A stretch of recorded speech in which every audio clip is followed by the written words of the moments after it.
Génesis significa origen o comienzo. Levítico, que es el libro que continúa, significa de los levitas. Y este libro contiene las instrucciones para los levitas, o sea, los de la tribu de Leví, quienes estaban encargados del servicio y del culto a Dios. En Éxodo vemos que Dios da a Moisés instrucciones para la construcción del tabernáculo, y en Levítico hallamos las instrucciones para la adoración en el tabernáculo. El libro de Éxodo, que estamos repasando hoy, constituye la continuación del relato de Génesis y trata del desarrollo de un pequeño grupo de 70 personas dentro de una nación de varios millones de habitantes. ¿Se acuerda cómo es el nombre de esta nación donde entraron estos 70? Egipto, ¿se acuerda? ¿Se acuerda que dijimos cuál fue el motivo por el cual entraron, verdad? Bueno, los hebreos, el pueblo judío, vivieron en Egipto 430 años, la mayor parte de ellos en la servidumbre.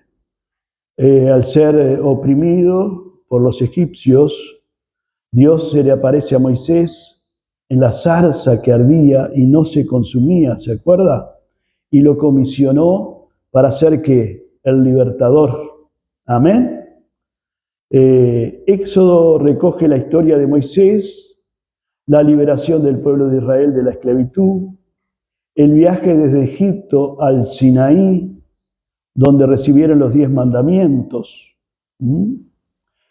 Allí también recibieron instrucciones sobre cómo construir el tabernáculo y también la edificación del tabernáculo como morada de Dios. Todo eso está ahí, en el libro de Éxodo. Y en el libro que sigue, que ya lo vimos también, en el de Levítico, están las instrucciones de cómo llevar el servicio a Dios. ¿Amén? Bueno, en resumen, encontramos entonces en el capítulo 1 la opresión de Israel, en el capítulo 1 de Éxodo, del segundo libro de la Biblia, capítulo 1, y en el verso 12 encontramos ahí que tanto más los oprimían, tanto más se aumentaban en número, crecían, se multiplicaban. Luego en el capítulo 2 encontramos el nacimiento de Moisés, que fue un nacimiento como milagroso, porque nació ante la triple amenaza de Faraón, del pueblo, de las parteras, ya que había un edicto firmado por Faraón, ¿verdad? Que el varoncito de los hebreos, los varoncitos de los hebreos que nacieran, se les diera muerte. Y en medio de toda esa situación tan difícil nació Moisés, y Dios preservó su vida, porque Dios tenía planes con la vida de Moisés. Luego vemos en el capítulo 2 también, pero ya al final del capítulo 2, la adopción de Moisés por la hija del faraón. Más adelante, bueno, nos encontramos con, bueno, precisamente en el libro de Hebreos, ahí hay unos textos en el capítulo 11, versos 24, 25 y 26 que nos dan claridad acerca de Moisés. Dice que él rechaza algunos privilegios que él pudo tener por haberse criado en el palacio del faraón, por la hija del faraón. No nos olvidemos que él llegó allí porque cuando él comenzó a crecer, siendo un bebito, lo pusieron en una canasta calafeteada con brea, y lo pusieron en el río, ¿verdad? Para preservar justamente la vida de él, porque ya no lo podían tener más en la casa porque él lloraba, se escuchaba que había un niño allí, y el pueblo egipcio, ¿verdad? Pronto iba a denunciar esto. Y entonces él, puesto en esa arquita, ¿verdad? Empieza esa arca a trasladarse por el río, y justo lo ve la hija del faraón, que estaba a la orilla del río, y le llamó la atención a aquella arquilla. Y cuando mandó a traer a aquella arquilla a ver qué había allí, y cuando vio al niño, ¿verdad?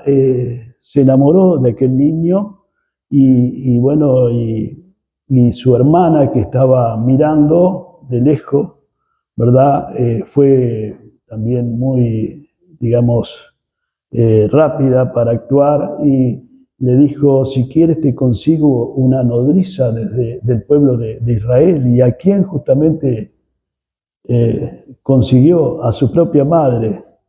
Y bueno, la princesa aceptó que fuera criado allí en su propia casa, dentro de su propia familia, sin saber seguramente que de allí había salido. Y luego, claro, cuando el niño comienza a crecer, ya teniendo edad para ser educado, es llevado al palacio. Pero allí es criado en el palacio, es educado en el palacio del faraón. Eh, Estando allí, encontramos en Hebreos capítulo 11, verso 24, 25, 26, que él rechazó llamarse hijo de la hija de Faraón. ¿Mm? También encontramos allí el verso 25, que escoge antes ser maltratado con el pueblo de Dios, que ya, como mencionamos anteriormente, estaba en servidumbre, estaba en esclavitud, que gozar de los deleites pasajeros. Y también el verso 26 dice que rechazó los tesoros de los egipcios. Qué tremendo, ¿no? Que la decisión tan importante que tuvo Moisés. Luego en el capítulo 2 encontramos también la imprudencia de Moisés. Él ve allí a un egipcio que está maltratando a uno de los hebreos, y esta imprudencia lo llevó a adelantarse en el tiempo. Dios lo había llamado justamente para ser el libertador de Israel, pero no era el momento, no era el tiempo. Bueno, y allí defiende a uno de sus hermanos hebreo, ¿verdad? Y bueno, mata a aquel hombre, ¿verdad? Y lo esconde. Y luego se ve descubierto por sus propios hermanos, y huye al desierto. Y allí, estando en el desierto, se casa con Séfora. Qué tremendo, ¿no? ¿Sabe que la esclavitud que estaba viviendo el pueblo de Israel acá, el pueblo hebreo, ya había sido profetizada en Génesis capítulo 15, versos 7 al 16. Dios sabe todas las cosas, Dios ve todas las cosas. Dios conoce el pasado, el presente y el futuro. Si quiere, véalo allí en Génesis capítulo 15, ¿verdad? De Génesis, porque es bueno corroborar esto también, ¿no? A Dios nada lo toma por sorpresa. Dios sabe todas las cosas. ¿Se acuerda que decíamos que cuando el hombre cayó ya Dios había previsto y había provisto? Estando el pueblo ahora en cautiverio, Dios ya había previsto y también había provisto a este varón, a Moisés, quien iba a ser el libertador del pueblo de Israel. Capítulo 15, verso 7, dice la palabra del Señor acá, dice: y les dijo, yo soy Jehová que te saqué de Ur de los Caldeos para darte a heredar esta tierra. Le está hablando a Abraham. Dice, y él respondió, Señor Jehová, ¿en qué conoceré que he de heredar? Y le dijo, tráeme una becerra de 3 años y una cabra de 3 años y un carnero de 3 años, una tórtola también y un palomino. Dice, y tomó él todo esto y los partió por la mitad y puso cada mitad una enfrente de la otra, mas no partió las aves. Y descendían aves de rapiña sobre los cuerpos muertos y Abraham las ahuyentaba. Mas a la caída del sol sobrecogió el sueño a Abraham y aquí que el temor de una grande oscuridad cayó sobre él.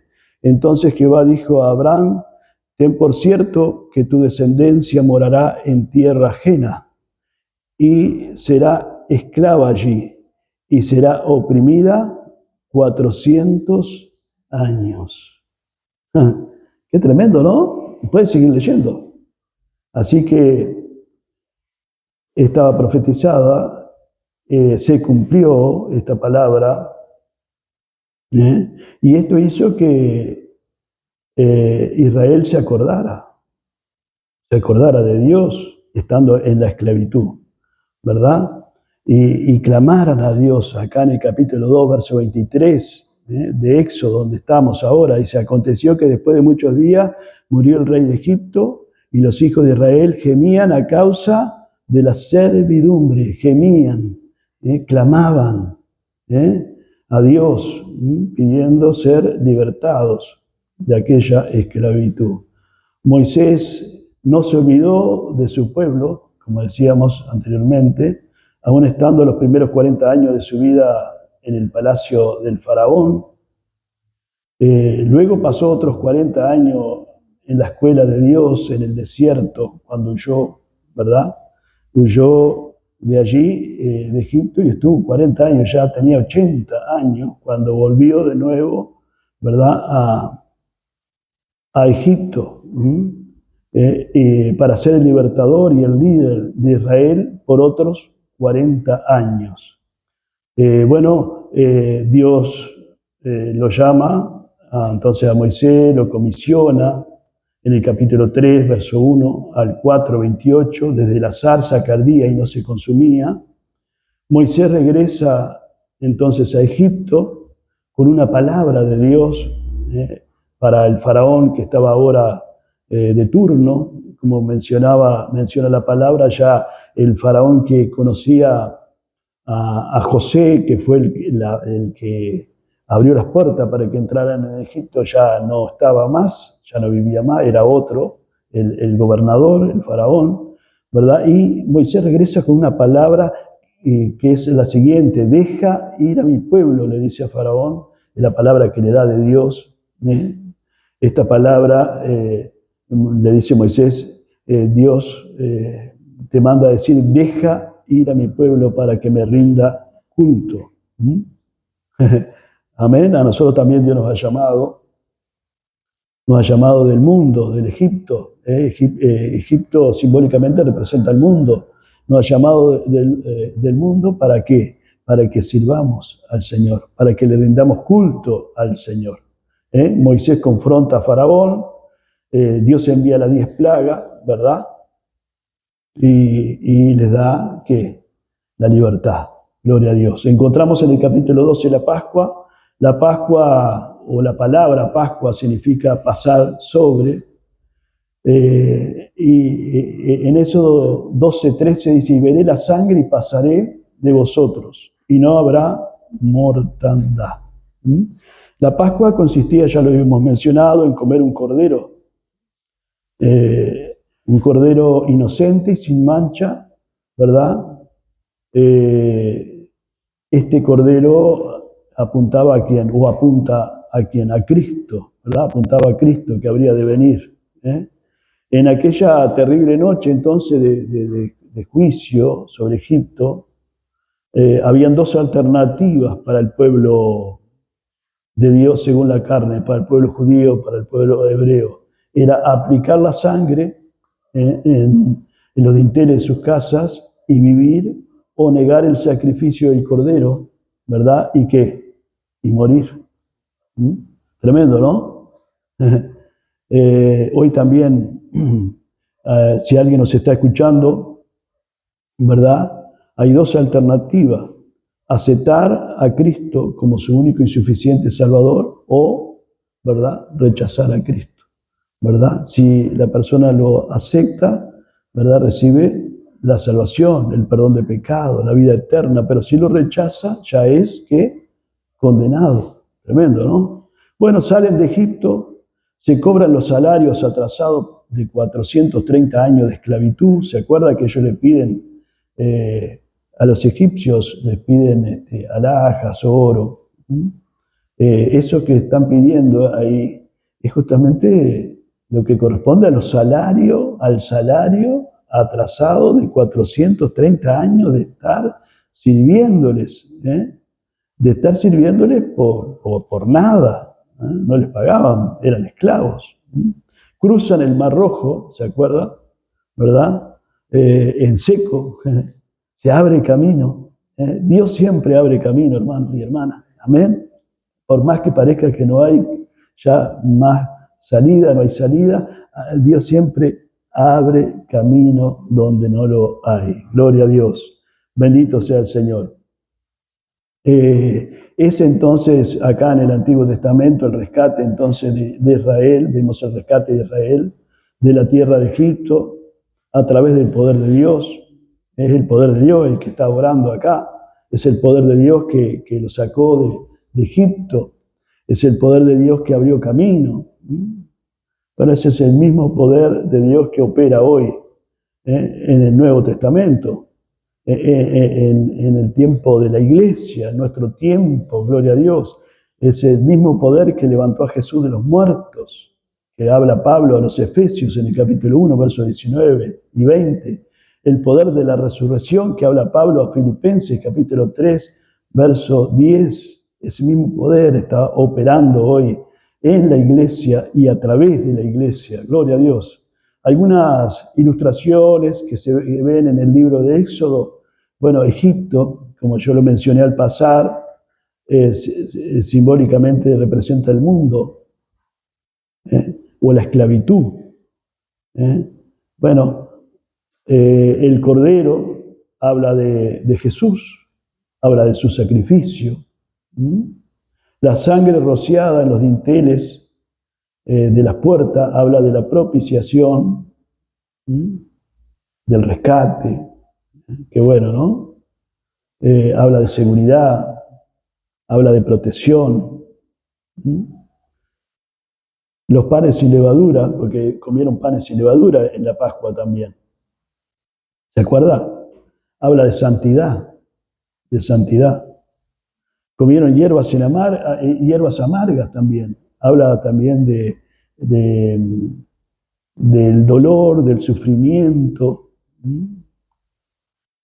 de Jesús, apunta a Jesús. El sufrimiento, el dolor, esa carga que él tuvo que llevar en el madero, por ti, por mí.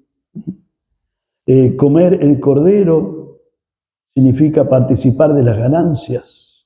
Cuando nosotros participamos de Cristo, estamos participando de lo que Él ganó para nosotros. Que ganó mucho. Amén. Gloria a Dios, ¿no? El paso del Mar Rojo habla de pasar al otro lado. De pasar al otro lado. Gloria a Dios, de salir de donde estábamos en el mundo y pasar a estar con el Señor. Gloria a Dios. Seguimos en el mundo, pero no somos del mundo. Amén. Somos peregrinos en esta tierra. Gloria a Dios. Israel va viajando, capítulo 15, viaja a un lugar donde encuentra aguas amargas, capítulo 15. Mara se llama aquel lugar, Mara significa amargura. Estas aguas se endulzan, ¿se acuerda? Con un árbol. Con un árbol. Moisés, Dios le muestra un árbol y dice, echa el árbol en las aguas, y las aguas que se endulzan. Esto habla de la cruz y habla del sacrificio de Cristo. La obra de Cristo nos endulza la vida. Gloria a Dios. No es que se nos terminan los problemas, pero tenemos a alguien que está con nosotros para ayudarnos, para socorrernos, para darnos fuerza, para levantarnos. Luego encontramos un lugar que se llama Elín, allí en el capítulo 15, verso 27 de Éxodo, donde hay fuentes, donde hay árboles. Esto habla de un lugar de reposo. Y esto habla, ¿sabe de quién? De Jesús. Él es nuestro reposo. Él nos da reposo. Él nos da paz. Él dijo, mi paz os dejo, mi paz os doy. No como el mundo la da. Amén. Gloria a Dios, porque la paz del mundo pronto se termina, ¿verdad? De la paz que da el Señor es una paz para siempre. Gloria a Dios, ¿no? Luego encontramos en el desierto el maná, en el capítulo 16, ese pan menudo que Dios les dio a comer. Jesús es el maná. O apunta a Jesús el maná. Gloria a Dios. Qué bueno, ¿no? Bendito sea el Señor.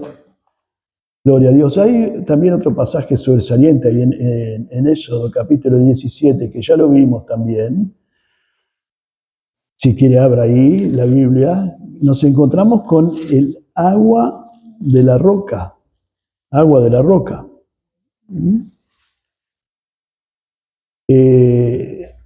Versículos 17. Perdón, versículo 6. Capítulo 17, versículo 6. Dice, aquí que yo estaré delante de ti, allí sobre la peña de Horeb, y golpearás la peña, y saldrán de ella aguas, y beberá el pueblo. Y Moisés lo hizo así en presencia de los ancianos de Israel. Y aquí que yo estaré delante de ti, allí sobre la peña en Horeb, y golpearás la peña y saldrán de ella agua. La roca acá es tipo de Cristo, es tipo de Cristo. Y golpearás, hace alusión al sacrificio de Cristo. En 1 Corintios, capítulo 10, verso 4, dice Pablo, y todos bebieron la misma bebida espiritual, porque bebían ¿de qué? De la roca espiritual que los seguía, y la roca era Cristo. Gloria a Dios, ¿no? Y todos bebieron la misma bebida espiritual, dice ahí, a pesar de que el pueblo era indigno del favor de Dios. El pueblo, cuando llegaron allí a ese lugar que las aguas estaban amargas, que se llamaba Mara, ellos ahí se enojaron y dijeron, ¿para qué nos has sacado de Egipto? Si no tenemos agua. Y Dios les dio agua.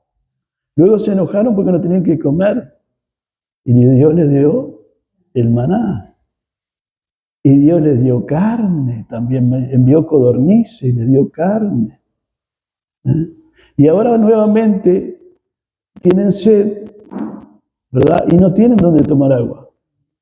Y Dios hace que brote agua de la roca. Gloria a Dios. Dice la palabra en el verso 2 del capítulo 17 que estamos mirando, y altercó el pueblo con Moisés. No eran dignos. No eran dignos.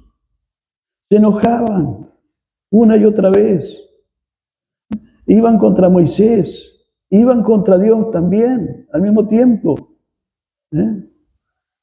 Porque si Moisés lo había sacado de allí, lo había sacado no por su propia fuerza, sino que era Dios que lo había sacado. Y en vez de confiar y descansar en Dios, se enojaban, altercaban con Moisés.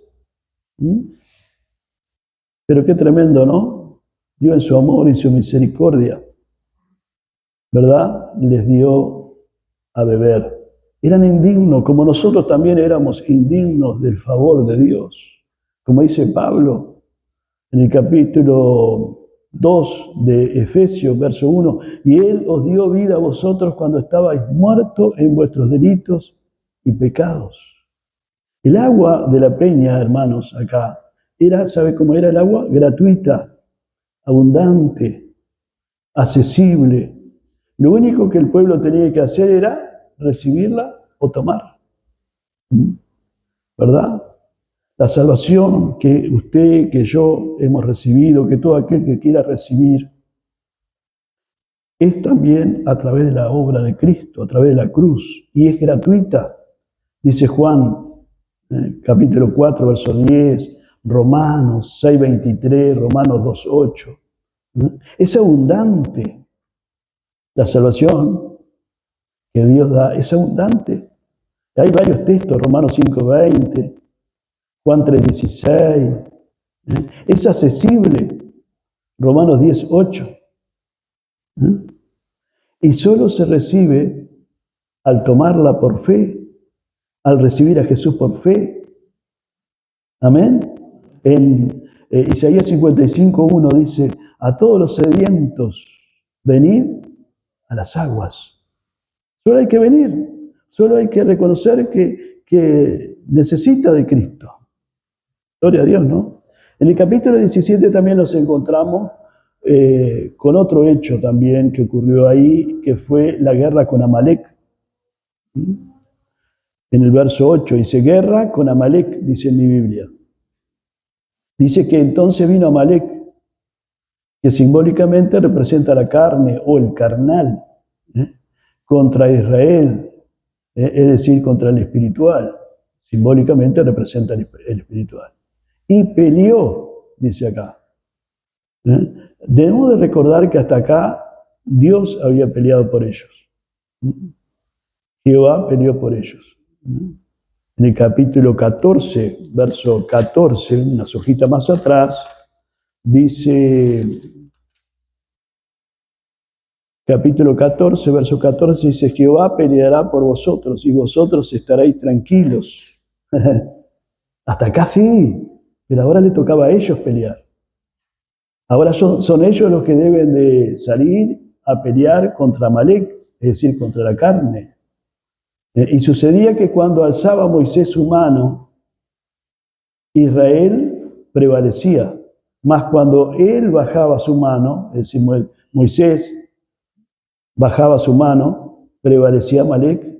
Moisés estaba con los brazos arriba, pero se le cansaban los brazos y bajaba los brazos, ¿no?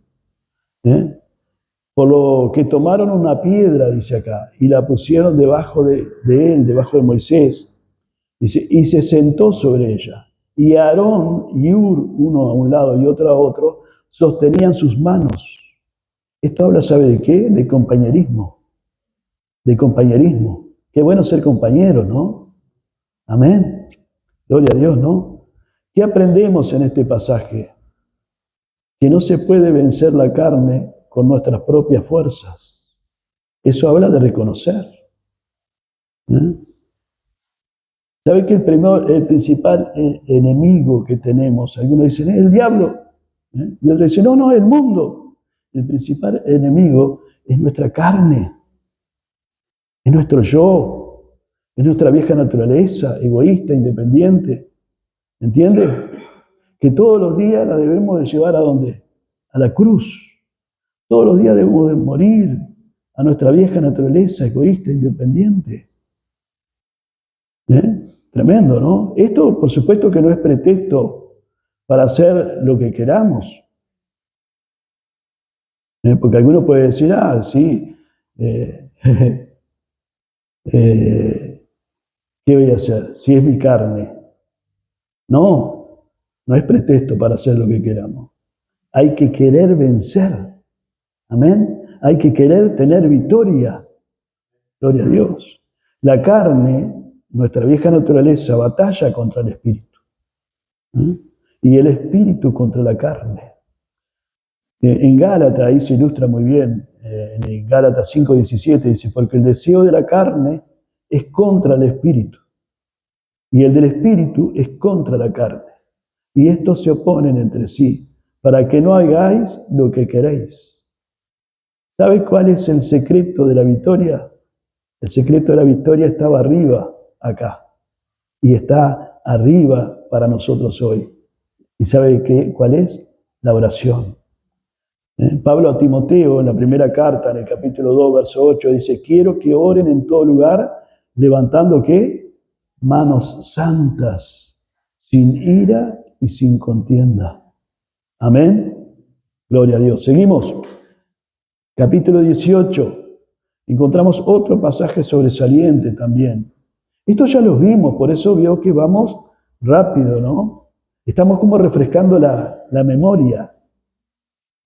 Pero siempre nos trae el Señor algo de luz, algo que capaz que lo escuchamos, pero no nos quedó, pero ahora al repetirlo, ¿vio? Nos queda un poquito más. En el capítulo 18, acá de Éxodo, encontramos la visita de Jetro a Moisés. Jetro es el suegro de Moisés. Él había estado, no se olvide, que allá 40 años con Jetro. Y él viene ahora a visitar a Moisés. Moisés está al frente del pueblo, ¿vio? Y le dice en el verso 19, Jetro le dice, oye ahora mi voz. Claro, porque lo ve a Moisés cansado por el servicio, por el trabajo que está haciendo, el trabajo para Dios, el servicio para Dios. Dice, yo te aconsejaré. Dice, oye ahora mi voz, yo te aconsejaré, le dice Jetro. Parece ser algo bueno el consejo de Jetro, si usted lo mira así fríamente. Pero no nos olvidemos, hermano y hermana, que hay dos clases de sabiduría. La sabiduría que viene de arriba, la sabiduría de Dios, la sabiduría que viene de lo alto, y la sabiduría del mundo, la sabiduría terrenal. Las recomendaciones que le da Jetro eran buenas, sin embargo no era la voluntad de Dios. Y para confirmar que no era la voluntad de Dios, Dios mismo, en Números 11:16, que ya lo vimos también, porque ya a Números habíamos llegado, dice a Moisés, reúneme recién ahí en Números. Dice, reúneme 70 varones de los ancianos de Israel, que tú sabes que son ancianos del pueblo y sus principales, y tráelos a la puerta del tabernáculo de reunión y esperen allí contigo. Y yo descenderé y hablaré allí contigo, y tomaré del espíritu que está en ti y pondré en ellos. Aprendemos, hermano querido, que es el Espíritu Santo, que aviva y da poder al hombre. No son los métodos, no son las organizaciones. Si está bien organizarnos, claro que sí. Pero no tenemos que pensar que son los métodos, las organizaciones, los sistemas rituales o obras que logran que sea hecha la voluntad de Dios o que funcione la obra. Hay quienes creen que lo que hace falta a la iglesia para tener éxito son métodos adecuados. Pero Dios dice que lo que hace falta son líderes sobre los cuales el Espíritu de Dios repose o descanse. Amén. Así dice el Número, capítulo 11, verso 16. Después lo lee. Seguramente vamos a llegar ahí. No sé si hoy, pero vamos a llegar. Seguimos avanzando. Ya dijimos que al comenzar hablamos de todo lo que encontramos en el libro de Éxodo. En un resumen, más o menos, ¿vio? Y usted más o menos ya me va siguiendo en orden cronológico, ya está viendo todo lo que está aconteciendo en el libro de Éxodo. Y dijimos que es una continuación del libro de Génesis.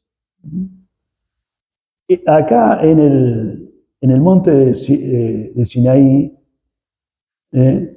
ahí llega el pueblo, al monte, y ahí Dios le va a dar las tablas de la ley, los 10 mandamientos. Y le va a dar también las ordenanzas, digamos, el plano también de cómo hacer el tabernáculo. Y también le va a empezar a hablar de cómo presentarse delante de él en el tabernáculo. Y quiénes se tienen que presentar en el tabernáculo, quiénes van a oficiar, van a servir, los sacerdotes, que son los sacerdotes, que son los de la tribu de Leví.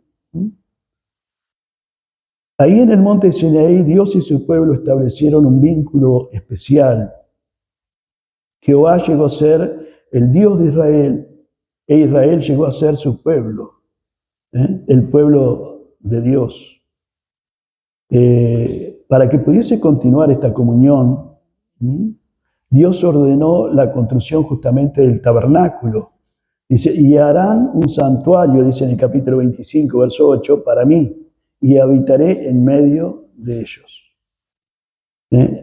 A este santuario se le llamó tabernáculo, que en hebreo significa morada.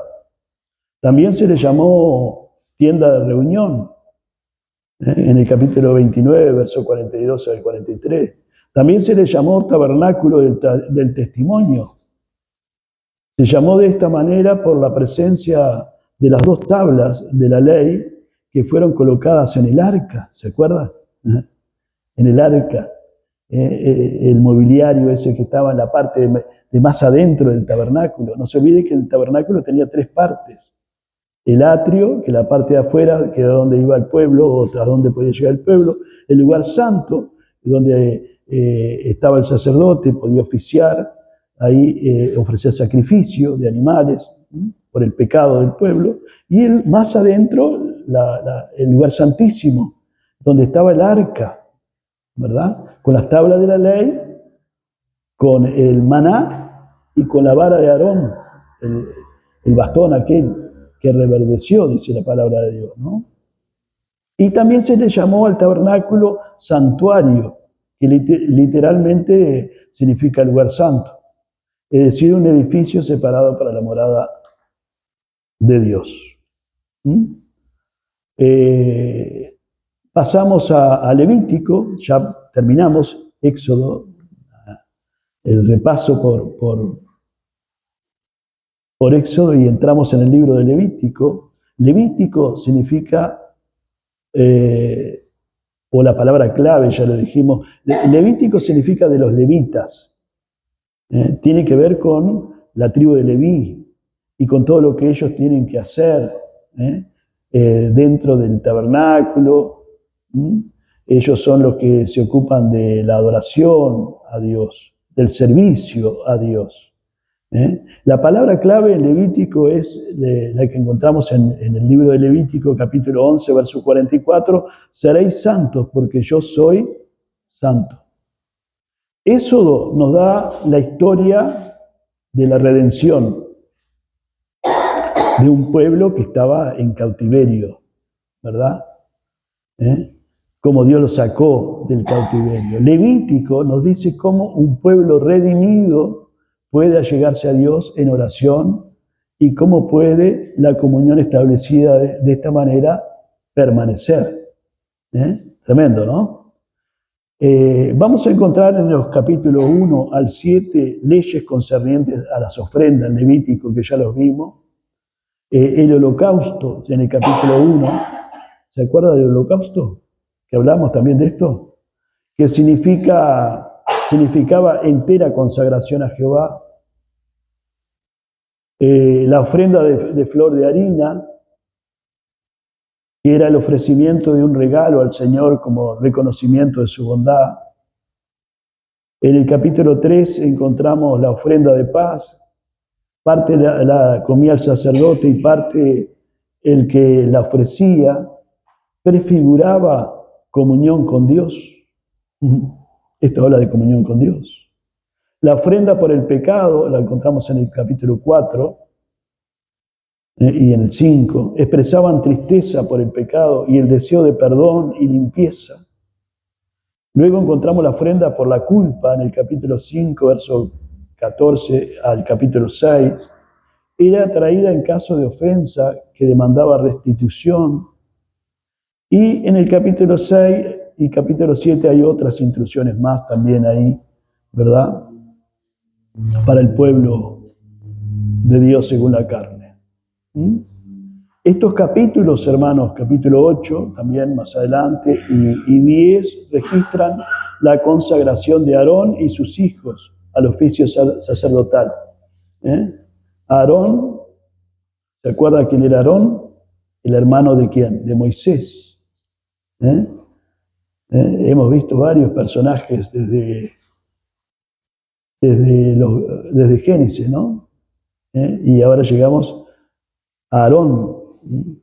Tenía que consagrarse. Esto incluía lavarse con agua, vestirse de sacerdote, ungirse con aceite. Él tenía que hacer ofrenda de sacrificio, rociarse con sangre, perdón, de la ofrenda del sacrificio. Aarón tenía que servir, en el verso 9. El sacerdote ofrecía ofrenda por sí y por el pueblo.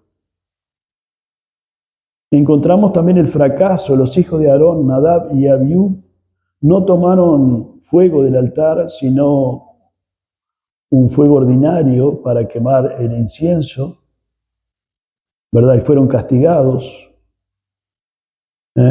fueron destruidos. Tremendo, ¿no? Luego encontramos en el capítulo 11 al 22 leyes concernientes a la pureza. En el capítulo 23 encontramos leyes concernientes a la fiesta. El sábado era una fiesta semanal de los israelitas, en la cual descansaban de todo su trabajo y se reunían para el culto. Ya lo vimos, esto decíamos que nosotros descansamos el primer día de la semana, porque fue el día que resucitó nuestro Señor. Amén. Ese es el día que la iglesia tiene para el día más importante, aunque todos los días son importantes, ¿no? Para adorar, para alabar al Señor, para bendecir al Señor.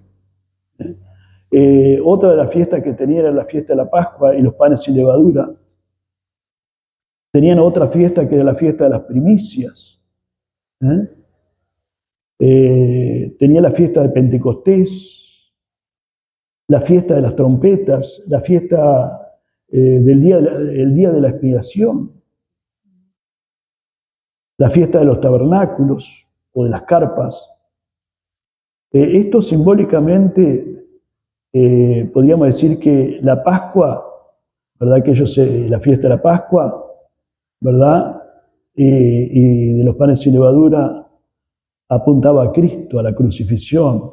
Las primicias, la fiesta de las primicias, apuntaba a la resurrección de Cristo. El Pentecostés al derramamiento del Espíritu Santo. Las trompetas, la fiesta de las trompetas, que está en el capítulo 23, era el día de Año Nuevo también.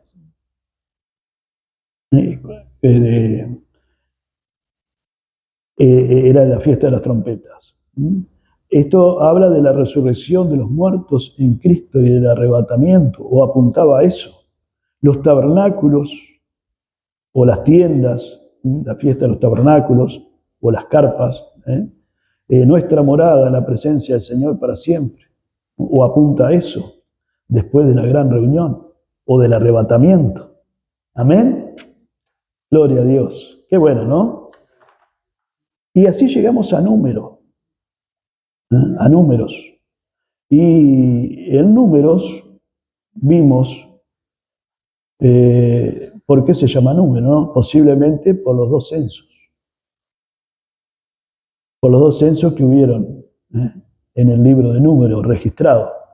¿Quién es el autor de Número? Moisés. ¿Qué explica o qué se explica de Números en el Nuevo Testamento? Bueno, Romanos 11:22 nos recuerda la severidad de Dios y recuerda la nueva generación y la bondad de Dios protegiendo, preservando y proveyendo para ellos hasta que Canaán o la tierra prometida fuesen poseídas. Otras lecciones importantes que encontramos acá en el libro de Números es la incredulidad, que es el pecado mortal en Números. Dice la palabra de Dios en Hebreos capítulo 3, verso 12 y verso 19, dice: mirad, hermanos, que no haya en ninguno de vosotros corazón malo de incredulidad. Hay una advertencia en 1 Corintios 10, 1 al 12, así que el que piensa estar firme, mire que no caiga. El trasfondo histórico que encontramos es el censo que fue tomado debido a la necesidad de organización. La población rondaría fácilmente en los 2 millones. ¿Cómo encontramos a Cristo? O el número. Cristo es visto en el incidente de la serpiente de bronce que Moisés levantó en el desierto. Moisés hizo una serpiente de bronce y la levantó en un asta, en el capítulo 21 de Números, versos 4 al 9, para que las víctimas de las mordeduras de la serpiente la miraran y fueran, ¿qué? Sanadas. Jesús en Juan 3:14 citó este incidente, el cual apuntaba a él mismo. Y como Moisés, dijo Jesús, levantó la serpiente en el desierto, así es necesario que el Hijo del Hombre sea levantado, haciendo alusión, ¿verdad?, a su muerte en la cruz por nosotros. Amén. Hay 4 eventos desde el monte Sinaí a Cades Barnea. El primero es las quejas del pueblo, se vivían quejando. Después de solo 3 días de camino. Luego encontramos el otro evento, es los 70 ancianos que fueron señalados para ayudar a Moisés, que ya los mencionamos al pasar hoy, cuando Jetro le sugiere que levante gente, que ponga gente a ayudarlo. Recién acá, ¿verdad? Es Dios mismo quien le pide a Moisés que traiga esas personas que él ve que están preparadas, ¿verdad? Que él va a poner del Espíritu que está en él sobre ellos. El otro evento que encontramos, el tercer evento, involucró una provisión divina de codornices para que el pueblo tuviera carne, porque tenían hambre, se quejaban. Y un cuarto evento involucró un serio problema de insubordinación con Aarón y María, el hermano y la hermana de Moisés. Así que el primero fueron quejas del pueblo, después de solo 3 días de camino. Iban camino de la tierra prometida. Dios los castigó con fuego, consumiendo un extremo del campamento hasta que Moisés intercedió por ellos. Los 70 ancianos que fueron señalados para ayudar a Moisés, el segundo evento, con las cargas del pueblo, capítulo 11 de Números, ¿verdad? La gente extranjera que se había mezclado con ellos, no se olviden que ellos habían salido de Egipto y muchos los habían acompañado. Los condujo a más quejas sobre el maná, y por ejemplo, ¿verdad? Que el maná no era agradable, decían ellos. Esto comenzó en el pueblo a trabajar, ¿verdad? Y empezaron a prestar oído a lo que no tenían que prestar oído, y comenzaron a llorar por el pescado. Se acuerda que según ellos comían en Egipto, pero en realidad en Egipto ellos estaban esclavos, eran esclavos. Lloraban por los pepinos, por los melones, por los puerros. Otras quejas, ¿verdad?, que llegaron a Moisés, ¿verdad? Y Moisés clamó al Señor porque no podía soportar la carga del pueblo, de este pueblo. Así que Dios dirigió el nombramiento de 70 hombres en quien puso el Espíritu que estaba en él, en Moisés. Ellos necesitarían el poder de Dios como lo tenía Moisés, ¿no? Para hacer esta tarea.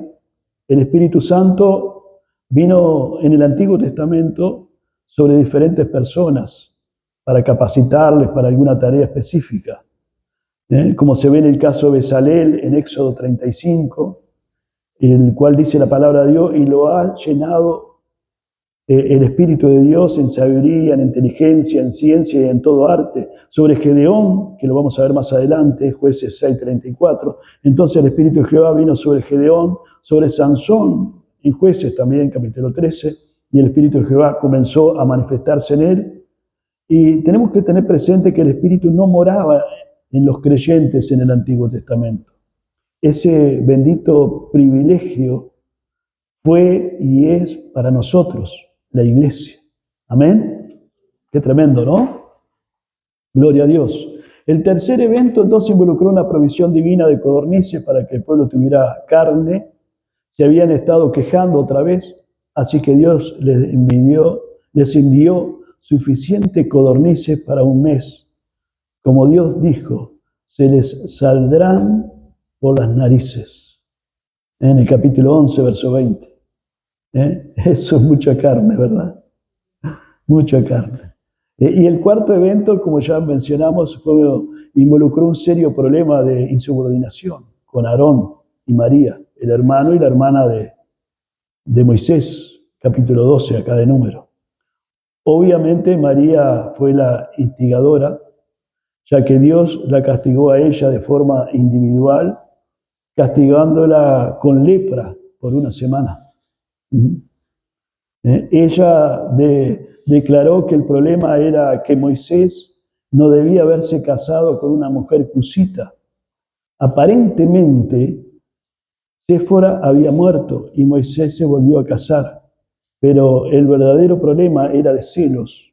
Y otra vez vemos acá el débil Aarón que fue arrastrado a participar de un mal asunto. No nos olvidemos que